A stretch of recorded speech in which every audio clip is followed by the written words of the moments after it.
What's up, my duders? I'm going to keep this video short between Elden Ring DLC coming out this past weekend and getting ready for Final Fantasy XIV Dawn Trail releasing next weekend. You guys might not have noticed that Tarisland actually had its official launch this past weekend. Now, I've known about this game for a little bit. I wasn't following it super closely, so the release kind of took me by surprise. But since I'm always curious to jump in and see what new MMOs have to offer, I decided to take some time this weekend to test the waters, and boy, do I regret it. Before we get too deep, let me just say, the quality of video games is subjective. Different people like different things, and there's nothing wrong with that.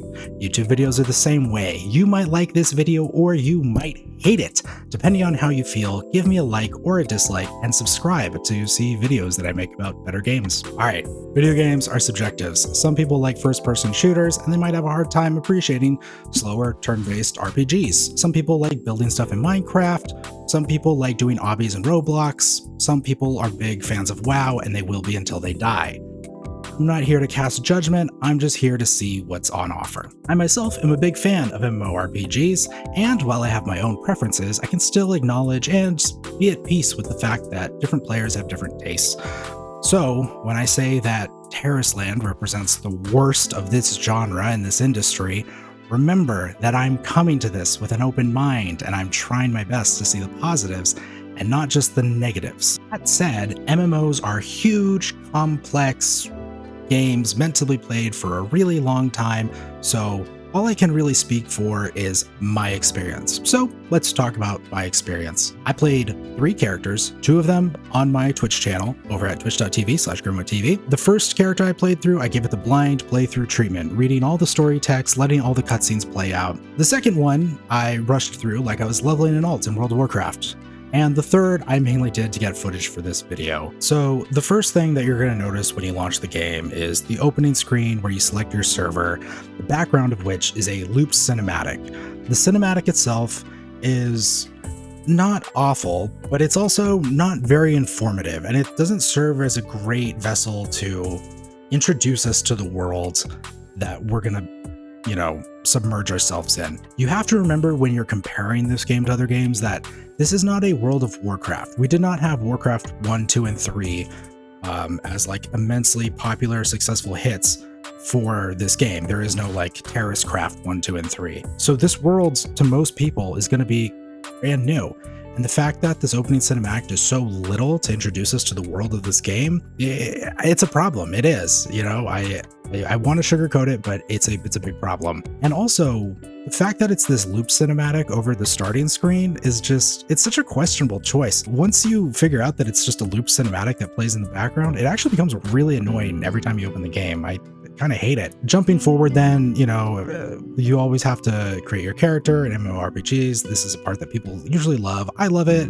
I could spend hours doing it depending on like which game I'm playing. I'm gonna say here, like right off the bat, there's a huge hit against this game is that almost every class is gender and race locked. There are a couple of exceptions. I think the mage and the paladin class, you can switch between male and female body types. Characters look pretty good. They definitely have a defined art style that's sort of more in the vein of World of Warcraft, kind of cartoony, not meant to be super realistic, and in a way that can be good because it can keep your art style feeling fresh and looking okay because you're not aiming for that hyper realism. But here, especially because there's such a lack of customization, that becomes a real problem. You can't even change different face types when you're picking your character. And on top of that, gear doesn't affect appearance. So when you start out, you don't get to start out as, that hunter who doesn't even have a belt or gloves equipped. And then you get to equip your gloves and you see, oh, cool, leather gloves and then chainmail gloves maybe later on. Not only does it kind of take away from the customization feel that you might have for your character, but it also takes away from that sense of progression, right? In World of Warcraft, by the time you get to like level 10 or level 20, you're starting to look very different from how you were at like level 1, 2, 3, 4, 5. And you just don't get that here. There are skins in the game, but I'm pretty sure those are all paid for skins, which is fine. One thing that I don't think I've mentioned yet is that this is a free-to-play game, meaning that there's no subscription, you don't have to pay to install it. It's freely available for you to, pick up and leave as you please. And that's a big point in favor of this game and something that ordinarily would have me feeling much more charitable towards it, but considering that it doesn't seem to make the best use of the free-to-play platform, I just find myself not feeling as charitable as I normally would. Moving on, there's a super brief tutorial in the beginning where it teaches you about movement and how to use your basic abilities. Thankfully, you can skip this on repeat playthroughs. However, this portion is really short, and there's like an extended main story, almost like a tutorial after this, that you really can't skip, at least that I haven't figured out how to yet. That's pretty boring and janky and really just not the best first impression. It's really funny too, because the part that you can't skip actually includes you emerging from a cave in the very beginning of your journey, and there's like a big, wide sweeping Breath of the Wild shot. I don't know why this started happening, but all of these games that seem to be very like derivative of other games, like Palworld did this too. All of these developers saw Breath of the Wild, they realized how popular that game was, and everyone's kind of like stealing that shot now, where you come out of the cave, you see the wide open world, and we have this wide sweeping shot. And I'm sure Breath of the Wild isn't the first game to have ever done this, but goddamn, the fact that so many games are seemingly stealing like that exact camera movement with that exact like musical flourish almost, it's super noticeable here. You can't really avoid making that connection in your brain. Okay, this video's already taking longer than I wanted to, so we're gonna start moving quickly through the rest of these. Right off the bat, there are 4 different types of currencies in this game. When you get to the cutscenes, there's a lot of jank, which is somewhat excusable, but probably one of the most inexcusable things is that in the cutscenes, depending on like what kind of character you'd play, a normal game would normally like change the pronouns of the character, or at least be lazy and just go with like a generic they. This game, if you're playing a female character, will refer to you with the he, him pronouns. All right, you two. Now it's your turn to tell me the purpose of your visit to the Encache. Mission of memories. Retrieve memories? He lost his memories. All he has is a strange stone to go on.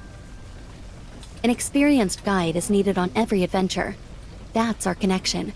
Despite the loss of memory, he is well trained and surprisingly strong.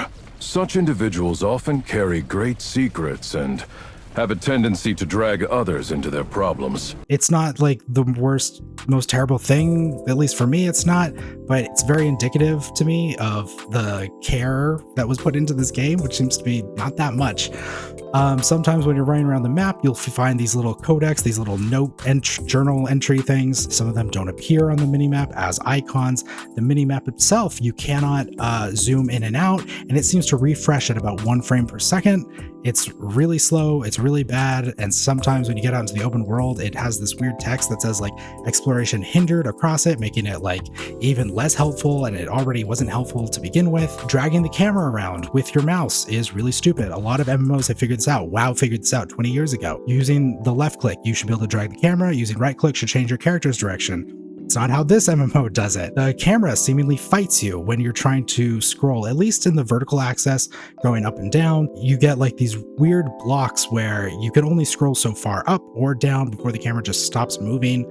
Horizontal seems to be okay, but that vertical one can be really frustrating. After doing matchmaking to get matched with a party to do a dungeon, the game spits you out of the dungeon, but leaves you in that match-made party, making you actually have to physically leave it yourself. Oh my god, the menus. Guys, the menus. There are so many menus in this game. This game is a menu simulator. That's all there is. There's just menus on menus on menus. And the worst part is, I've even gone through most of these menus myself just to check them out. And some of these menus have options or activities that you can click on that actually say like content coming soon or a message similar to that. Bro, why did you include so many menus in your game when you don't even have every one of them fleshed out? I think that's really like part of where this game really fails for me. If this game was in alpha, or even if this game was in beta testing, I would be so much more hyped for this game because there's a lot of really good stuff here. The combat feels pretty good. The mechanics in boss fights are actually like thought out and somewhat clever in their design, even though like there's a lot of mechanics that I've seen before in other games. The fact that they took the time to design boss fights, like it definitely feels like someone sat down, thought about this for a significant period of time to actually design these boss fights, and that shows in the combat. It's actually kind of fun. It's not bad, but that just makes all the other jank so much more frustrating and so much less forgivable. Moving on, there's no pickaxe animation for mining. It just looks like you're picking up like a plant or something off the ground. It's just a generic gathering animation. Speaking of crafting, actually, crafting events or activities are time-gated activities in this game, meaning you can only do so much of that per day before you're forced to take a break. Some people might not mind that, but it reminds me of something that Throne and Liberty did. Originally, Throne and Liberty was planning on releasing the game with almost like an AFK mode, where you could program your character to do a certain thing while you were offline, and your character would basically play the game for you. It would farm resources or grind out mobs for you while you were offline, and a lot of people had a very negative reaction to that. And I feel like Throne and Liberty, when it does release, is probably going to benefit from the fact that they received that player feedback and they decided to cut that from the game.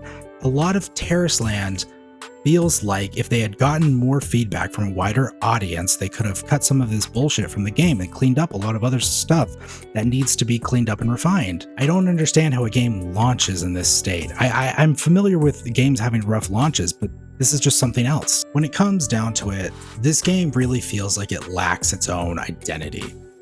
When I first saw previews and teasers for this game, I thought, oh cool, a nice simple MMO, something that kids can understand more easily than RuneScape, something that adults can play casually without feeling like they're missing out. But I don't feel that way. When looking at 4 different kinds of currencies, when I'm looking at seemingly infinite menus that demand your time and attention to read and understand and make sure that you're not missing out on things, it just seems like the sort of like simple, casual aesthetic that this game was seemingly aiming for is betrayed by all of the systems behind it. And I can't see myself playing this game any longer. At the end of the day, I think it's just unfortunate, because I think if this game had been worked on a little bit longer, if it had been tested maybe a little bit more, it could have been an okay distraction while other games were experiencing a content drought. However, this game was released around the same time as Elden Ring's DLC, and like a week before Final Fantasy XIV's Dawntrail expansion came out. So I can't imagine why anyone would pick this up instead of any of the other options of new games coming out right now. It's kind of a mystery, it kind of baffles me. But look, I had a couple people pop into my stream while I was playing this game. A couple of them were like really big defenders of this game, a couple of them were really critical. But it's made me think, it's made me wonder, and I'm curious to see what you guys think. So, if you got to the end of the review and you have, any thoughts or opinions on what I said, or if you want to jump in and defend the game or trash it, leave that stuff in the comments, because I'm really curious to see what you guys think. You know what, guys? I think that's going to be it for me. I love y'all. Stay safe. Have fun. Peace. Out. That was great. Actually, Jen, I feel really good about that one. Do the music. Get us out of here. Have a great day.